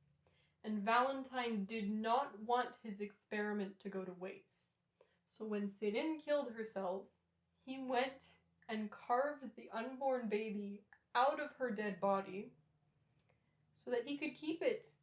He took this baby to the Wayland Manor and posed as Michael Wayland after the uprising, with raising this baby basically as his own. So we now know that Jace is not Valentine's biological son, but rather the biological child of Stephen Herondale and Céline, meaning that Imogen is his grandmother. Which is probably what the realization was that she had at the end of City of Ashes before she died. This also means that Jace has more angel blood in him, like Clary. They have more angel blood than the average Shadowhunter, not demon blood, which is nice. We also find out that the bones that were found in the Fairchild Manor after it burned down did not belong to Valentine and Jonathan, but to Michael Wayland and his actual son. So they're both dead. Rip to them. Also, Michael Wayland's actual son was actually called Jonathan. There's like so many fucking Jonathans in this fucking book. Anyway, Jocelyn tells Clary that the real Jonathan Morgenstern is the guy who was posing as Sebastian. I've changed some names around. You'll notice that Sebastian/Jonathan's hair is no longer colored in. Because I lied to you when I said that I was coloring a different character's hair for Sebastian. I'm a big fat liar. It makes sense that Sebastian is Jonathan because Valentine needed someone to take down the wards in Alicante. And since Sebastian, or Jonathan, has demon blood in him, it was very easy for him to do so because he can enter Alicante because he's a Shadowhunter, and he can take down the wards because he has demon blood. Also, remember when Clary saw that he had Izzy saw that he had a wound on his hand?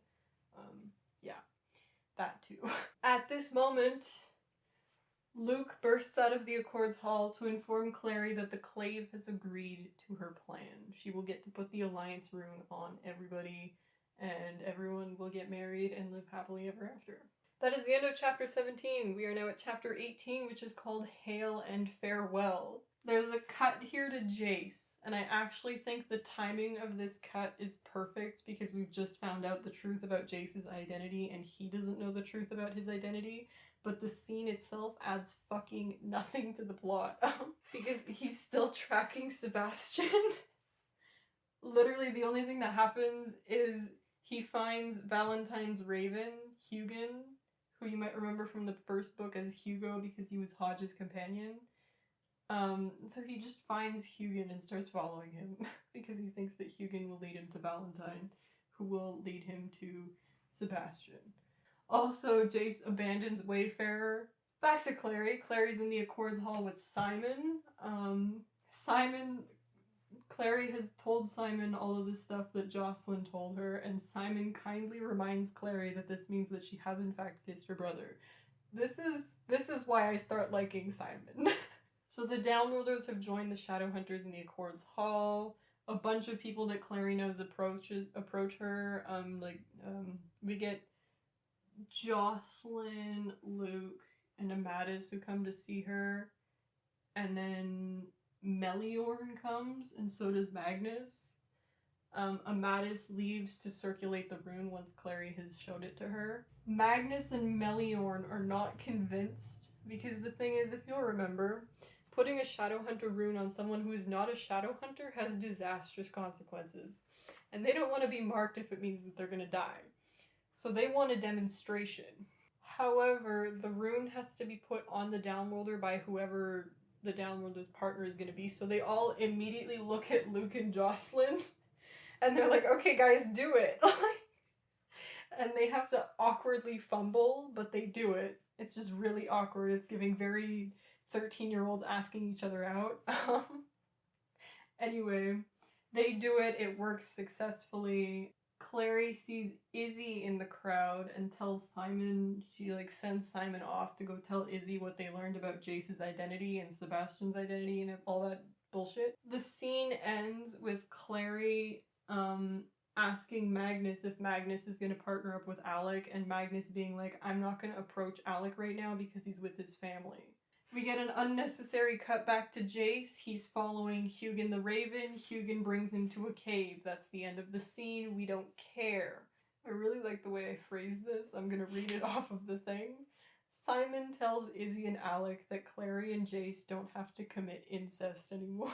Alec is distracted and kind of doesn't care because he's looking for Magnus because he wants to ask Magnus to be his partner. Aww. They see Maya in the crowd, and Izzy is giving jealous vibes about what's happening with Simon and Maya. So we've got a little love triangle going on here. Alec leaves because he sees Magnus. Maya joins up with them instead, so it's Simon and the two girls. They're talking about some shit. And then Maya suddenly becomes very preoccupied with something that's happening behind Simon. And Simon turns around and sees Alec and Magnus openly making out in the middle of the Accords Hall. This is iconic behavior because everyone in this room is homophobic.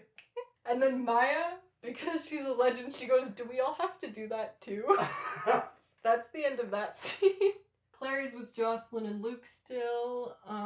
We find out that Clary and Izzy and all of the other Shadowhunters who are under 18 will be staying in the Accords Hall. They will not be joining the fight. And then suddenly Raphael appears. And he approaches Luke and is like, listen man, because the vampires haven't joined the Downworlder Alliance yet. And Raphael straight up tells Luke the vampires will only join if they give them Simon afterwards. The vampires want Simon. That is the end of that scene. Back to Jace. Jace enters the cave. Who's in the cave? Valentine and Jonathan. Who cares? Who cares? That's the end of the scene. The next bit that we get is from Simon's point of view, where he's overhearing Jocelyn, Luke, and Clary telling Raphael that no, they will not give him Simon. And then Raphael disappears. And that's all we get from that scene for now. Back to Jace. Jace is watching Sebastian and Valentine. Also, Sebastian has white hair now. He's washed the black hair dye out of his hair. He has white hair now because he was using hair dye to appear like Sebastian. From what Jace overhears from Valentine and Sebastian's discussion, it's implied that Consul Malachi is in league with Valentine, which is probably why the Clave decided to surrender to Valentine, because Malachi is in league with Valentine. We find out also that Valentine is scared of Clary's rune powers and is very disappointed in Sebastian that he couldn't bring Clary to Valentine. Valentine leaves to take care of a summoning ritual, and Sebastian immediately turns around and is like, Jace, you can come out now. I know you've been there the entire time. Jace realizes, because of the way Jonathan looks, Sebastian looks, that Sebastian has to be Valentine's son as well, but Jace wrongly assumes that Sebastian is his brother, and then Jonathan chokes Jace out. Clary leaves her mother alone and with Luke because she wants to go talk to Simon.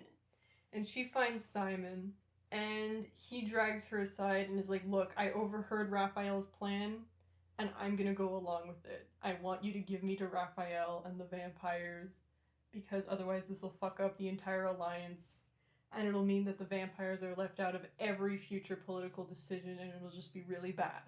He's like, I'll do it, but you have to do something for me first. He's like, you have to do something for me first. And we don't know what the idea is exactly. We just know that Clary is very against it. And then at the end of the chapter, we find out that this idea is for Clary to give Simon the first ever mark that was created. If you'll remember from the very first book, in a throwaway comment, we learned that the first ever mark that was created was the Mark of Cain. So Simon has asked Clary to give him the Mark of Cain. We'll learn more about what that means soon. That's the end of the chapter. Chapter 19 is called Peniel. I'm not going to repeat that. Peniel? Peniel. So Simon leaves with Maya. He goes with Maya to go meet Raphael. Maya pretty much immediately leaves to go tell Luke that the vampires are on board with the Alliance now. And Raphael pretty much immediately is like, okay, Simon, we're gonna kill you now. Because of what he is. He's a daylighter. Raphael does not like that. However, Simon is like, how about I show you something first? And he pushes his hair back and they see the Mark of Cain and they all recoil violently. Why is that? I'm gonna read you a biblical quote now, okay? Therefore, whosoever slayeth Cain, vengeance shall be taken on him sevenfold. Basically, any injury, any pain that is afflicted to Simon will be reflected on whoever gave it to him 7 times as worse. So they can't kill Simon anymore, because if they kill him, whoever does kill him will be killed like 7 times over. They would never even finish the act of killing him before they would die. Someone's scratching at the door. Hey, Moira. Are you gonna finish this part of the book with me, Moira? Big girl. Okay. Yeah, we're finishing this book with Moira on my shoulder. Wow, Moira. You big fatso. Oy. Okay. So, however, the drawback to having this mark is that Simon is now cursed to be a wanderer. He cannot stay in one place. Because it was Simon who asked for the rune, Raphael agrees to honor their deal, and he will fight with the shadowhunters. However, Raphael does specify that Simon has to join the fight now because Simon is one of the vampires. Hi, Pip. Big baby. Big baby. So that's the end of that scene. Simon has to join the vampires' side of the fight, right? So the next scene, we're with Jace again. He wakes up in the cave, and he's tied to a stalagmite. Sebastian tied him there, and Sebastian does a funky little villain monologue at this point. We learn that he knew about Jace, but Jace obviously did not know about him. Jace gets to watch Sebastian summon a bunch of demons, which goes against Valentine's orders. He wanted Sebastian to wait before summoning the army of demons. Sebastian informs Jace that Valentine has gone to Lake Lynn because he has all 3 of the mortal instruments now. And if you have all 3 of the mortal instruments, you can summon the Angel Raziel, who I finally put up on the board. You can summon the Angel Raziel and ask one favor from him. And the favor that Valentine wants to ask of him is honestly really lame. He wants all Shadowhunters not loyal to him, to Valentine, to be stripped of their powers. Sebastian is about to kill Jace. I hit the wall. Jace. And Jace reminds him that Hugin, Valentine's raven, is right there. So if Sebastian kills Jace while Jace is tied up to a stalagmite, like a coward, Valentine will know. And they both know, because they were both raised by Valentine, that Valentine would be pissed about that. Not necessarily about Jace being killed, but about the fact that Sebastian only killed Jace while he was tied up, like a little bitch. So Jace goads Sebastian into freeing him. And the scene ends with Sebastian bringing his sword down, like, dramatically, and we don't know what he did. We are with Clary now, and for some reason she's alone in the Accords Hall because all of the other kids have gone to the Penhallow house, actually, which, like, come on, inconsistency? Like, the only thing that happens in this scene is that Clary watches a bunch of demons go by overhead. There's also a paragraph that follows this about Simon and the vampires watching the demons arrive. Jace wakes up again because he passed out when Sebastian brought down the sword. Like, okay. Sebastian has brought him outside of the cave so that they can fight. He says something about it being bad if they get blood on the floor or something. I don't know. So Jace and Sebastian fight. During the fight, Sebastian informs Jace that he's not, in fact, Valentine's biological son. Somehow Jace believes him, I think. Like, okay, work. Sebastian gets Jace into a corner and is about to kill him when somebody appears and literally cuts Sebastian's hand off. Would you like to guess who it is? I don't know, Simon. I don't know. You don't know. What about the... who would want to kill him? Isabel? It's Isabel. She heals Jace up a bit, and then Sebastian attacks her and fucking bodies her. I'm sorry, girl. We find out that Izzy asked Magnus to track down Jace as soon as Clary had Simon tell Izzy the truth about Jace because Izzy didn't want Jace to die without... Hello, Pip. Izzy didn't want Jace to die without knowing that he isn't in fact Clary's brother. Anyway, Jonathan, Sebastian, whatever you want to call him, beats the shit out of Izzy. And then Jace comes up behind Sebastian and stabs him in a place in his spine where it also runs directly through his heart. Anyway, Sebastian is dead, but Jace is like almost dead too, basically, because he got hurt really bad. And that is the end of the chapter. Not the chapter? The scene. I meant to say scene. It came out chapter. The next scene is just Simon fighting demons with everyone. Who cares? Nothing interesting happens. So we're back in the Accords Hall with Clary. And she hides because she sees Malachi come in with Hugin on his shoulder. Malachi contacts Valentine to let him know that the girls are fighting. Jace and Sebastian are fighting. Malachi and Valentine finish talking, and then Hugin breaks off and fucking attacks Clary. But Malachi is like, Hugin, what the fuck are you doing? And he fucking kills Hugin. Except Hugin isn't dead. Because Malachi and Clary are talking, and then Hugin just fucking bursts to life and attacks and kills Malachi. And honestly good for him, because fuck Malachi. Anyway, because Clary saw Valentine and Malachi talking, and in the conversation they mentioned where Valentine is, she knows where Valentine is now, and she's been to Lake Lynn before, so we end this scene and this chapter knowing that Clary's gonna portal to Lake Lynn and fuck Valentine's shit up. Chapter 20 is called Wade in the Balance. So, we are with Clary. She's on the shore of Lake Lynn.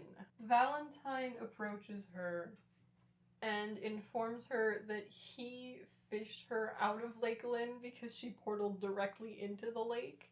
But it's okay because Valentine already cured her of the poison from Lake Lynn, so it's fine. Valentine also used a rune of silence on Clary so that she can't speak. Now, a rune of silence is only used by the Silent Brothers. So it's a very powerful rune. She's also bound by runes, so she can't move. So Valentine goes about the ritual, and he gives this whole big villain speech, and basically the whole point of the villain speech is that he hates Clary, even though she's his daughter, because she is the only person that Jocelyn ever loved more than Valentine. Now that is toxic behavior! Anyway, Valentine needs blood for the ritual, so he uses Clary's because she's there conveniently. And then Valentine moves to kill Clary using the mortal sword, but somebody stops him. Simon. No. No? It's always Jace. Oh shit. Always. It should have been Simon, man. Obviously, it's Jace. I literally wrote, if you didn't guess Jace, you're a clown. You're a clown. Clown Academy. Clown Academy. Population you are me. the headmaster, okay? Jace is like, hello, Valentine, guess what? I killed Jonathan. And Valentine is like, wait, what? Because apparently, according to Valentine, Jonathan is supposed to be the most powerful, strongest warrior in the world, so it should have been impossible for Jace or anyone to kill him. We also find out through this that Valentine did this whole experiment because he wanted to create a super soldier. He started with Jonathan and the demon blood, but he deemed Jonathan a failure because Jonathan was inhumane. He had no humanity. He was too cruel. So then he tried again with Jace and the angel blood, but Jace was the opposite. He was too nice. He was too soft. Jace is like poised to kill Valentine, like he's gonna do it. And then at the last fucking second, Valentine summons the mortal sword to him, you know, like Thor does with his hammer, and runs Jace through with it. And Jace is dead now. Jace is dead. And Valentine seems like genuinely hurt over the loss of Jace too. During this entire thing, Clary is stuck just lying there, unable to say anything, unable to do anything. And she's looking at Jace's dead body, and in her head she's like, what the fuck name am I supposed to use to honor this man? Because he does not have a set last name. He went through Wayland, he went through Morgenstern, he's at Herondale now, but like also he's part of the Lightwood family too, so like which one are we using?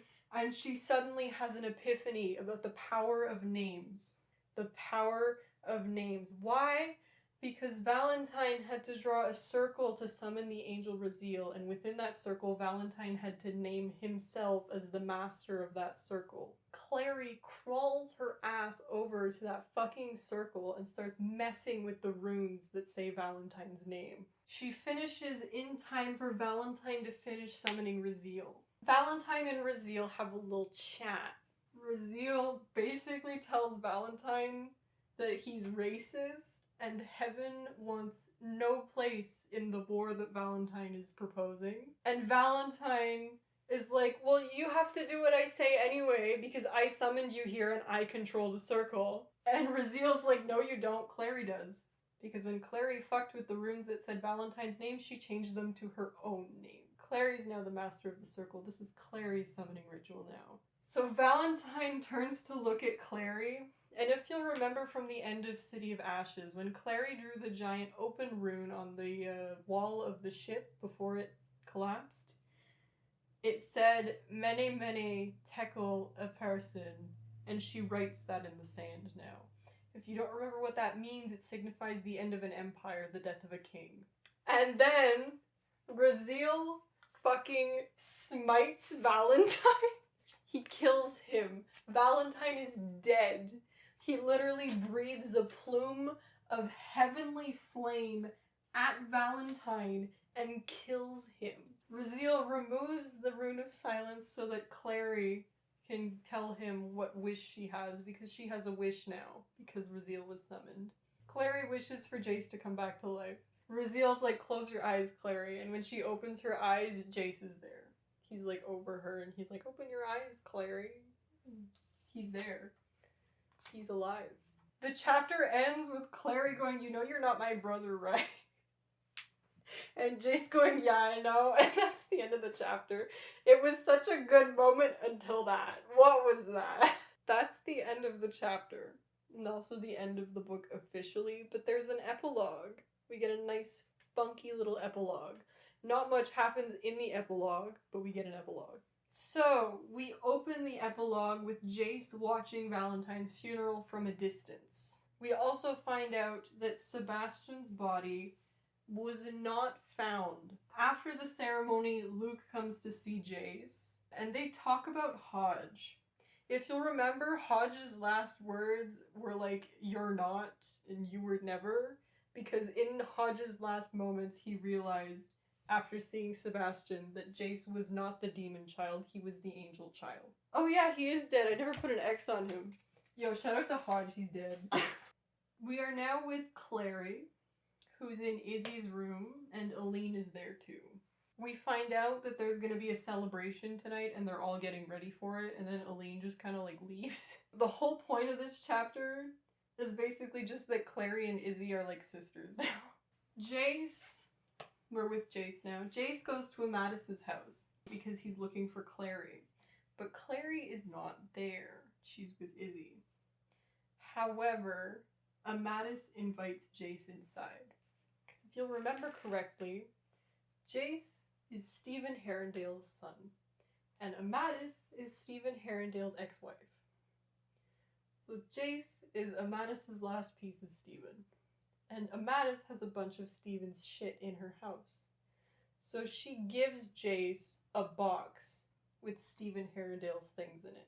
Jace also asks Amadis, he takes the opportunity to ask her about the scar that he has on his shoulder because Imogen had a weird reaction to it, and Amadis tells Jace that the scar on the shoulder is something that all of the Herondales have. We are also reminded that Imogen's last words to Jace were, "Your father would have been proud of you." And she was not talking about Valentine, she was talking about her son, Stephen. Then we get Clary's point of view again. I just hit her in the face. Clary shows up at Amadis's house, but Jace is already gone. You know, we're having this convenient, like, they're looking for each other, but they can't find each other thing. Clary eavesdrops on a conversation between Jocelyn and Luke. Luke tells Jocelyn that he's going to stay and lead the pack in Broslin Forest, and he's going to take the council position for the werewolves. And then he just casually drops that he's in love with Jocelyn, and then he leaves. Amadis comes out of hiding, and she's like, "Look, Jocelyn, clearly you feel the same way about Luke, so why don't you just go fucking tell him? He just told you that he's in love with you." So before Jocelyn can leave, she sees Clary, and Clary straight up tells her that if Jocelyn does not go after Luke right now, Clary will kill her. So Jocelyn obviously leaves. Clary asks Amadis if she can borrow a dress that she saw in the clothes that Amadis was lending to her. Clary, now wearing this gorgeous silver dress, goes to the Lightwood house to meet up with everybody. She meets up with Izzy, Alec, and Aline. Jace isn't there. Simon and Maya join them on the way to Angel Square, I guess, because the celebration is happening near the Accord Hall. As this walk is happening, we find out that the vampire representative on the council is not going to be Raphael, it's going to be some guy named Nightshade. Also, we find out that Clary gets to design, like, the symbol for the Downworlder Council. Clary and Simon have a little chat about what they're going to do when they get back to New York. We find out that Simon wants to go back to high school, because these kids are all in high school, guys. Simon wants to go back to high school and continue living life as, like, a normal person because he can. And Clary intends on dropping out of high school in favor of pursuing shadowhunter studies and furthering her life as a shadowhunter, which is nice. They also talk very briefly about the fact that both Izzy and Maya are into Simon right now. Anyway, they get to Angel Square. They find Magnus talking to a girl who looks familiar to Clary, but we never find out who this girl is because Magnus walks away from her, joins the group, and that's the end of what we hear about with this girl. Yes. We never addressed the prince thing. The prince thing is because all of this illusion about Clary knowing Sebastian is an allusion to the fact that he's her brother, and she just knows this instinctively and has been having visions of her brother since she was a child. That's the entire point of that prince thing. Okay. Yeah. So Magnus joins up with the group, and he immediately tells Clary, he's like, "Go to the Accords Hall steps." So Clary goes to the Accords Hall steps, and who's there? Who's there? Jace. So Jace shows Clary the box that Amadis gave him, and we learn that he's having a bit of a name crisis. He doesn't know what to call himself. He doesn't know whose family he belongs to. And Clary's like, "Bitch, you're Jace Lightwood." Jace gives this big grand speech that basically boils down to they're both really in love with each other and then they make out. Anyway, that's the end of that scene. Jace and Clary rejoin the others now. Simon approaches them immediately to inform Jace that he no longer hates him, and it's expressed that the feeling is mutual. So they've officially ended their feud over Clary. Clary then sees somebody on the edge of the crowd. Would you like to guess who it is? There's no way you're gonna guess it. Oh my god, the Sealy Queen. Literally. Are you serious? Literally. The first time I get it right. Clary sees the Sealy Queen off to the side, and the Sealy Queen is beckoning to her, so Clary goes over to see the Sealy Queen. We find out that the Sealy Queen wants a favor from Clary. She wants Clary to tell Luke that Meliorn should be the one who takes the seat of the Sealy, the fairies, on the Downworlder Council. We do not know why the Sealy Queen asks this, but she specifically asks Clary to ask Luke if he'll say that Meliorn should be the one to take it. She says that in exchange she'll grant Clary a favor. And Clary says no because she already has everything that she could possibly want. Clary rejoins the group. We see Alec introducing Magnus to his parents. Jocelyn and Luke show up to inform Clary that Luke will in fact be moving back to New York with them. They're together now, it's a thing. Then Clary finds Jace again and we get to watch some fireworks. And that is officially the end of City of Glass.